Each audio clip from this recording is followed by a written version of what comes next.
y caía y no tocaba el 50, o por qué algunas veces entraba un poquito más. ¿Por qué? Porque puede ser que el order lock yo lo tenía hasta como por acá, digamos, y mi 50% pues era una zona. Bien, ¿por qué el order lock digo que es retail? El order lock ya se ha vuelto algo que con el tiempo yo creo que ha cambiado muchísimas veces. Si nosotros nos echamos tiempo atrás y empezamos a hacer un análisis en 2019, que es el momento cuando empieza a tener el boom todas estas empresas, todas estas academias, nosotros simplemente podemos entrar y visualizar que las entradas pueden ser sencillas con un Fibonacci. Después, en 2020, empezamos con el 71,8, con los niveles OT, y después empezamos cambiando en 2021 al order lock. Es decir, que el mercado no es que cambie, sino que se va actualizando constantemente, y esto es algo que tenemos que llegar a entender. Entonces, para mí, ¿por qué el order lock ya no es algo funcional? Si bien nunca fue funcional, porque es algo meramente retail. Vamos a ello, vamos a la pantalla. Bien, ¿por qué entonces llegamos a decir que el order lock es algo retail? ¿No? Empecemos hablando qué es un order lock. Un order lock básicamente, vamos a traducirlo simplemente en dos palabras diferentes, es un order block, un bloque de órdenes en el cual también está mal explicado el hecho de que hay sell limit o buy limit con la búsqueda de que este sell limit ejecute ventas y que este buy limit ejecute compras. ¿Por qué está mal explicado? ¿Por qué está mal llevado con el tiempo entre mentor y alumno? Porque muchos entendemos que un order lock, como tiene sell limit, tiene que llegar a una zona y caer. No forzosamente. Un order lock sí que tiene sell limit, pero no un estilo de venta de tirar al precio, sino que un estilo de venta de posiciones que iban en compra. Es decir, si tú tienes 10 millones de Bitcoin, por ejemplo, 10 millones de dólares en Bitcoin y lo compraste en $7,000, cuando Bitcoin llegó a su primer alto, que eran los $20,000, ¿qué hacen muchas instituciones? Obviamente recortan esa posición, y en algún order lock que se llegase a encontrar, en esos order locks habían órdenes, tal cual. Entonces, en esa zona, tenían una cantidad específica de función de órdenes en la cual ellos vendieron, sí, vendieron, pero no con una finalidad de que el precio caiga o tirar al precio o de apostar por la venta, sino de que sacar parte de la liquidez que hay en compra, digamos. Entonces, por sí solos son simplemente ejecuciones contrarias para cerrar posiciones, que si bien sí que hay veces que tienen posiciones en el sentido de ir a favor de él, ¿ok? Pero también hay que ver mucho esto, y un order block o cualquier tipo de POI no funciona solamente por ser un patrón específico, que justamente va a ser lo que vamos a estar hablando ahora, ¿no? Ese es el patrón común de un order lock, o el patrón común que vamos a estar buscando en un order lock, y que quiero que entendamos que muchas veces nos ponemos a estar buscando este tipo de patrones, nos ponemos a buscar o nos enseñan las academias que el order lock tiene que cumplir este sentido, y si yo veo este patrón de vela lo tengo que señalar, ¿ok? Aquí ya hay un primer error. El mercado no se mueve por patrones, no se mueve por colores, se mueve por una lógica en la liquidez, una lógica en el movimiento, en la estructura, en algo que ya está previamente establecido. ¿Por qué entendemos que nosotros durante un mes tienen noticias o tenemos noticias fundamentales de reportes del mes pasado? Es decir, todo ya está previamente establecido desde los resultados del mes pasado. Bien. Entonces, encontrar solamente este patrón no me da ya el hecho de empezar a comprar o empezar a vender, que eso es un error crucial en muchísimos mentores, en muchísimos videos de YouTube. Te enseño una metodología, te enseño order locks, y nosotros ya pensamos que con tener ese patrón va a funcionar, y tenemos muchas veces ese error. Entonces, si quieres sumar algo más, te puedo dejar el link en la parte superior del video de estructura y alinear temporalidades, que te puede servir muchísimo para poder hacer ese concepto de order lock algo mejor. Pero después de que veas esto, yo creo que va a ser totalmente innecesario. ¿Qué características retail logras visualizar en el order lock, no?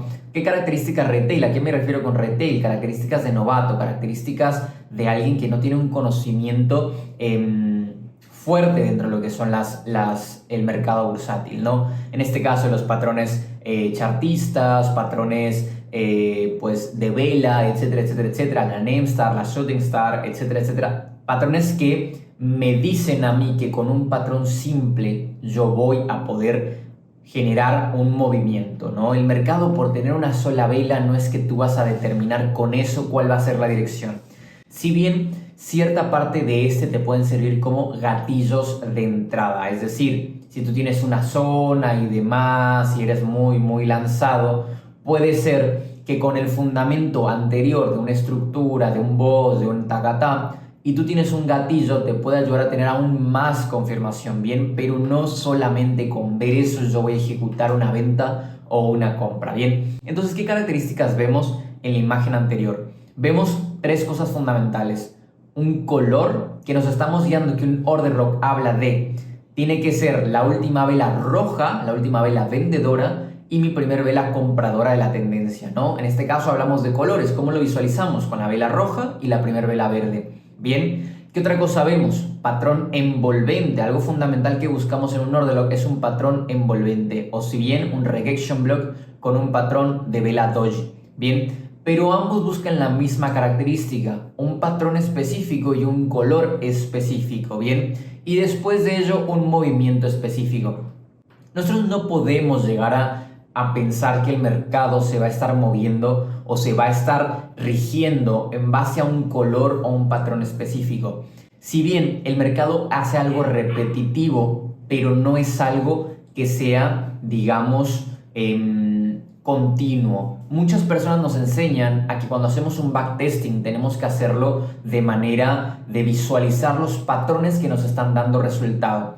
Si bien cuando yo empiezo a armar mi propia estrategia, esa era la idea, probar 50, 100 veces un concepto específico, un patrón específico para que me diera un resultado y saber si este es profitable o no. Con el tiempo fui cambiando esa idea. ¿Por qué? Porque tú puedes hablar de una tasa estadística de específicamente un patrón que sea funcional o no. Pero lo que yo tengo que buscar en realidad es la lógica puntual de por qué funciona. ¿Por qué? Porque un patrón idéntico, dos patrones totalmente idénticos, es decir, mismo conjunto de velas, misma situación, ¿no? ¿Por qué uno funcionó y por qué otro no? ¿Ok? Esto es algo muy importante, ¿no? ¿Por qué algún order log funciona? ¿Por qué algún order log no funciona? ¿Por qué algún POI sí? ¿Por qué algún POI no? Si ambos son patrones idénticos. Porque tenemos que buscar la lógica a este. Es decir, ok, ese order log no funcionó, ¿por qué? Entonces, cuando yo empiezo a backtestear, no porque sea bueno o no el patrón, sino el porqué de ese patrón, ¿sí? Y el de por qué en este escenario funciona y en este escenario no, va a ser muchísimo más sencillo. Que también durante las próximas semanas voy a estar dando otro video que ya está pregrabado, que son 5 tips para poder ser rentable, que son justamente cosas como estas: aprender a hacer un buen backtesting, saber qué tipo de zonas identificar, una estructura a visualizar, una liquidez a tener en cuenta. Todas estas cosas son cuestiones que a nosotros ser rentable. Entonces, ahora sí que pasemos al bueno. Ya estamos criticando el order log, ya estamos hablando que el order log es algo retail y que si yo me voy al gráfico, yo voy a poder encontrar infinidad de order logs que son totalmente tirados. Es decir, yo me paso al gráfico en este momento y en este momento estoy viendo yo el gráfico que, bueno, yo puedo tener a lo mejor en una hora, vamos a buscar patrones, yo puedo buscar un order log como este, un order log bajista, que cumple características, cumple una característica principal que me genera un rompimiento. ¿Y por qué me lo llega a barrer? Que ni siquiera llega a lo mejor al otro order log. Y como estos ejemplos yo puedo buscar muchos otros, como este de acá, que es funcional y que cumple más o menos las mismas características. Yo puedo mostrarles como estos ejemplos, muchísimos más, este de acá, en el cual el order log por sí solo, el concepto, no es válido. Ahora, si bien yo no estoy diciendo que el order log no sea algo que deberían dejar de usar, sino que existen cosas mejores que el order log para poder ser mucho más preciso y entender de mejor manera que no siempre hablamos de un patrón, ¿vale? Entonces, bien, ahora sí viene lo chido, ¿no? Justamente, vamos a pasar a lo que es el IFC, Institutional Funded Candle, ¿vale? Básicamente una vela donde las instituciones llegan a tener esa liquidez, ¿sí? Donde realmente está la liquidez, ¿vale? Cuando yo les hablo de IFC, que muchos van a decir, bueno, ¿qué es eso, no? ¿Qué diferencia hay con esto? Vamos a estar entendiendo también de que Smart Money lo que hizo a partir de los conceptos retail, de los conceptos teóricamente institucionales, es buscarle una lógica a qué es mejor y cómo se debería adaptar. ¿A qué voy con esto? Con que el IFC parte de los conceptos fundamentales de un order lock, pero mejorados a una lógica de dinero inteligente. El patrón de un order lock, vamos a escribirlo en este espacio, vamos a escribir el patrón de un order lock, es utilizar la última vela alcista, en un caso order lock bajista, antes de mi primer vela bajista. Y viceversa, utilizar la última vela alcista, bajista, antes de mi primer vela alcista. ¿Ok? Es un patrón de colores que vamos a buscar que tenga un envolvente o que tenga una rejection block. ¿Ok? En lo que estamos hablando del IFC, vamos a estar hablando de algo idéntico por frase, pero diferente en lógica. Les explico. Vamos a utilizar la última vela compradora antes de mi primer vela vendedora. ¿Qué voy con esto? ¿Qué es lo que quiero explicar con esto? Con que nosotros entendemos que la primer vela vendedora, pues teóricamente estaremos hablando de la vela roja y compradora con la vela verde. Bien, en el concepto de institucional, en el concepto de smart money, como quieran llamarlo, en un concepto más avanzado, no hablamos de colores, sino de movimientos. Y para yo poder hablar de movimientos, voy a irme específicamente a dibujarles una vela de color morado. ¿Por qué de color morado y por qué no de otro color? Porque no importa el color que tenga la vela, ¿sí? Sino lo que genera esta. Bien, y esto es un principio fundamental que yo quiero que entendamos. No me va a importar qué color tenga, y si quieren hacer este ejercicio y tienen la oportunidad para una práctica, utilicen las velas del mismo color. Es decir, pongamos todo de un color idéntico. Bueno, voy a poner aquí las mechas de un mismo color igual. Bien, todo de un mismo color y ahora vamos a empezar a hablar sobre él. Bien, en la parte de aquí tenemos una apertura o una apertura en caso de ser alcista, un cierre en caso de ser bajista y un cierre, de ser alcista o un cierre en caso de ser bajista. Y en esta parte tenemos el máximo generado y el mínimo generado, ¿ok? ¿Por qué les pongo de ambas partes? Porque esta vela puede ser verde o puede ser roja, ¿bien? Ahora, quiero que entendamos también crucialmente qué es lo que significa a detalle cada vela. En este caso nosotros en esta parte, ¿qué percibimos? ¿Qué es lo que pasa? Hubieron vendedores y después hubieron compradores, ¿vale? Primero hubieron vendedores y luego hubieron compradores, es decir, primero compradores y después vendedores. Para cualquier movimiento, si yo les dibujo cómo se abriría una vela bajista, puede ser que abra aquí, haga un máximo, un mínimo, y ese mínimo después retroceda y cierre. Es decir, que aquí tuvo compradores y que aquí tuvo compradores, ¿vale? Específicamente quiero identificar los compradores en una vela bajista y los vendedores en una vela alcista. Es decir, ¿dónde se encuentran esos últimos? ¿Vale? ¿Por qué les explico esto? En una vela bajista nos damos cuenta que nosotros tenemos aquí últimos compradores, ¿sí? En la vela bajista aún existen compradores, en una vela roja existen compradores también, en una vela verde existen vendedores. Es decir, ¿cómo es esto? Que vamos a tener ambas cosas, bien, en esos puntos. Entonces, vamos a ir ahora sí a algo ya un poquito más claro, bien. ¿Qué voy con esto? Voy a poner una vela verde o les voy a poner una vela de un mismo color. Vamos a ponerlas con un patrón red tail. Una vela verde, una vela roja, vamos a poner la roja, y después otra vela roja. Bien. Otra vela roja. Bien. Que en esto puede ser también parte de otro concepto, ¿vale? Pero ahora vamos a estar hablando de este específicamente. Bien, tenemos aquí Punky Punky, tenemos Punky Punky, tenemos mechas, ¿sí? Y tenemos mechas. ¿Vale? Entonces hablemos específicamente del patrón del orden. ¿Cuál sería la lógica? La última vela alcista antes de mi primer vela bajista, ¿ok?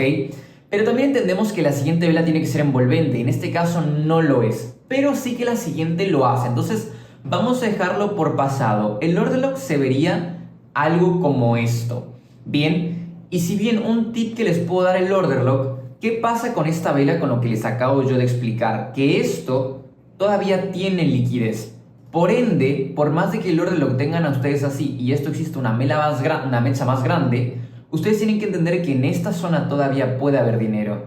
¿Por qué? Porque eso, si esto hablásemos de algo que fuera un higher time frame, ¿qué estaría pasando? Que nosotros empezamos a retroceder, ¿vale? Y si ya me rompe lo que es el máximo del order lock y acá me llegas a hacer un patrón para vender, yo no lo utilizaría ya porque ya está fuera de la zona. Pero tenemos que entender que todavía esa área tiene liquidez. ¿Por qué? Porque en esta mecha, ¿qué existe? Últimos compradores. Entonces, vamos a ir a la lógica del IFC. La última vela compradora antes de mi primer vela vendedora, ¿ok? Y no hablemos de colores, sino de lo que generan. ¿Cómo es esto? Esta es una vela compradora, ¿sí? Pero yo tengo una siguiente vela vendedora. Pero ahora vamos a ponerle una regla más a esa vela vendedora. Esa vela vendedora tiene que generarme o tiene que mostrarme fuerza o inyección hacia el lado contrario o en dirección al lado contrario, ¿no? Es decir, si yo busco un IFC de venta, tiene que ser en dirección a la venta. Un IFC de compra en dirección a la compra, ¿no? Entonces, yo busco esa regla. Última vela compradora. Sí, es verde, pero la siguiente vela me muestra inyección. No. Y de hecho, esta vela todavía tiene compradores acá, ¿vale? Todavía existen compradores en esa área. Ahora, esta es una última vela compradora, sí. Y la siguiente es una vela de inyección. Correcto. Entonces, yo puedo llegar a definir que mi IFC se determinaría acá, ¿ok? En lugar de que llegue. ¿Por qué algunas veces nos enseñaron que el IFC tenía que ser marcado al 50%? ¿Por qué creen? En este caso lo marcásemos así. Porque muchas veces coincidía el precio, el order lock, coincidía con el IFC. ¿Y por qué algunas veces llegaba antes? Porque algunas veces llegaba como por aquí y caía y no tocaba el 50. O porque algunas veces entraba un poquito más. ¿Por qué? Porque puede ser que el order lock yo lo tenía hasta como por acá, digamos, y mi 50% pues era una zona, pero en realidad lo que buscaba el IFC. Entonces vamos a ir a un ejemplo práctico de todo esto que está pasando en este momento. Es decir, vamos a buscar la última vela vendedora, en este caso vamos a buscar un order lock alcista, la última vela vendedora antes de mi primer vela compradora, hablando de conceptos de liquidez. Última vela vendedora antes de mi primer vela compradora. ¿Ok? Esta última vela genera últimos vendedores, ¿sí? No importa si esta fuera verde. Y la siguiente vela es compradora. Bien, es compradora ¿por qué? No por el color, sino por la fuerza que determina. Entonces yo puedo marcar aquí la zona. Y la zona no va a ir de aquí a acá, sino que tiene que marcar todavía esta mecha. ¿Por qué? Porque ahí todavía en esa mecha hay vendedores todavía, ¿sí? Vamos a buscar otro ejemplo y aquí lo vamos a mejorar. En este caso estábamos hablando de un order lock común. Este order lock común, esta es una última vela compradora, sí. Pero también si yo le hago un zoom, la siguiente vela no es una vela de inyección, no es una vela envolvente, no es una vela que me muestre fuerza. Por ende, este IFC, hablando meramente de IFC, no es válido.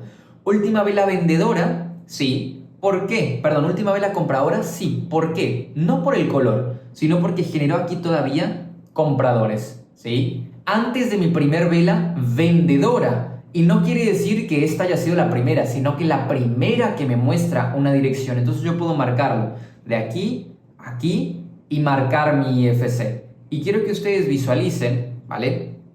La precisión y la diferencia que puedes llegar a tener a un order lock convencional. En este caso voy a quitar estas cositas aquí, lo voy a marcar al toque. Bien, y aquí también, ¿qué tengo que hacer? ¿Qué está mal marcado aquí? el POI, digamos, el IFC. ¿Por qué? Porque todavía aquí hay compradores. Entonces yo tengo que determinarlos. Bien. Entonces, el order lock hubiera sido de aquí a acá y el IFC hubiera sido de aquí a acá técnicamente. Sería hasta acá. ¿Vale? Pero ¿por qué hasta ahí nada más? Porque estamos hablando ahorita solamente del IFC, no de que el POI esté bien marcado o no. El order lock sería todo este tamaño, 32 pips, y el IFC vendría siendo como unos 18 pips. Bien, ahora que ya esto lo tengan que yo marcar como una zona, que lo tengan que marcar como X o Y situación, es algo totalmente aparte. Vamos a ir a 5 minutos y vamos a buscar más ejemplos como este. Por ejemplo, aquí, ¿cómo vamos a visualizar un IFC? Última vela compradora, sí, siguiente vela no es envolvente. Última vela compradora, sí, siguiente vela es envolvente, fuerza o me genera inyección, correcto. Entonces, yo puedo marcarlo y esto fue un IFC, ¿vale? Yo puedo marcar también en el movimiento, acá, puedo marcarles un IFC, ¿bien? Que técnicamente este coincide con un order lock, ¿bien? Pero un order lock a lo mejor no hubiera sido marcado porque este tiene mucha mecha y demás. ¿Pero por qué sí? Porque acá hay últimos vendedores, el movimiento hizo algo como esto, bajó, subió y aquí existieron últimos vendedores y después hubo estos compradores. Aquí hubo vendedores, todo este movimiento fue vendedores y luego compradores, ¿vale? Entonces, yendo a ese concepto, nosotros podemos entender de mejor manera lo que pudiese llegar a ser el concepto de IFC. Por ejemplo, aquí, última vela compradora, ¿sí? Antes de mi primer vela vendedora. ¿Esto cumple las características? No, no es una vela vendedora de inyección, no es una vela vendedora de fuerza, sino que es una vela simple, que no me genera nada. Entonces queda inválido, no puedo marcar ese. Última vela compradora, sí. La siguiente vela cumple las características, también. Entonces yo puedo agarrar y marcarlo, ¿bien? Y dense cuenta como en este caso sí que entra, ¿bien? Pero recordemos que el POI no solamente tiene que cumplir la característica de ser marcado. Por ejemplo, acá exactamente lo mismo. Yo puedo marcar este como un IFC. Y recordemos siempre que tengo que marcar hasta esta mecha porque hay dinero. Bien, no solamente tengo que marcar eso, sino que lo que tengo que yo entender, ¿vale? Es específicamente los factores que me hacen un POI válido. Si tienen dudas o preguntas, tengo un video que les dejo también en la parte superior de cómo validar un POI de manera correcta, que no solamente es cómo se marca, ¿sí? Aquí vamos a mostrarles otro ejemplo. En este caso, de manera de order lock, se hubiera caracterizado de esta manera, ¿bien? Pero de manera de IFC lo hubiéramos puesto aquí. ¿Por qué? Esta es una última vela vendedora, sí. Pero la siguiente vela no es compradora o no tiene inyección. Es compradora, sí, pero no me muestra una inyección, no me muestra un movimiento, no me muestra un envolvente. Entonces se elimina. Buscamos, ¿esta es una última vela vendedora? Sí, porque aquí en la mecha vendió y después compró. Entonces hay información vendedora por más de que sea vela verde. Por eso es que no importa el color, ¿sí? Y aquí la siguiente vela es envolvente, de inyección, de fuerza, sí. Entonces yo lo puedo marcar, ¿vale? Y así sucesivamente. Lo mismo aquí. Última vela vendedora, compradora, sí. Esta es una vela verde. Pero la siguiente vela no es una vela de envolvente, no es una vela de inyección. Se elimina. Seguimos, última vela compradora, sí, por más de que sea una vela roja, tiene últimos compradores acá arriba. Y yo puedo marcarla, ¿vale? Yo puedo marcarla de aquí, acá, y va, perfecto. Todos estos IFCs que les estoy marcando, dense cuenta que no están funcionando. ¿Por qué creen que no funciona? Se los dejo en la caja de los comentarios, déjenme por qué creen que todos estos IFCs no funcionan. Bien, y espero que con este concepto de IFC puedan ustedes ser muchísimo más precisos de lo que ya eran con el tema de order locks. Si quieren ir sumando la estrategia, tienen videos en mi canal de alinear temporalidades, de liquidez, y cada semana estoy subiendo un video nuevo para que ustedes puedan ir complementando mi metodología. A lo largo de los meses, la finalidad es que yo pueda darles a ustedes un curso completo, una mentoría completa en YouTube, que ustedes la pueden ir armando con los conceptos que les voy a ir dando. Son conceptos que son meramente aplicables y conceptos que yo utilizo al día a día. Entonces, dejen la campanita de suscripción, pónganla activada para que vean cada uno de mis videos y nada, nos vemos pronto.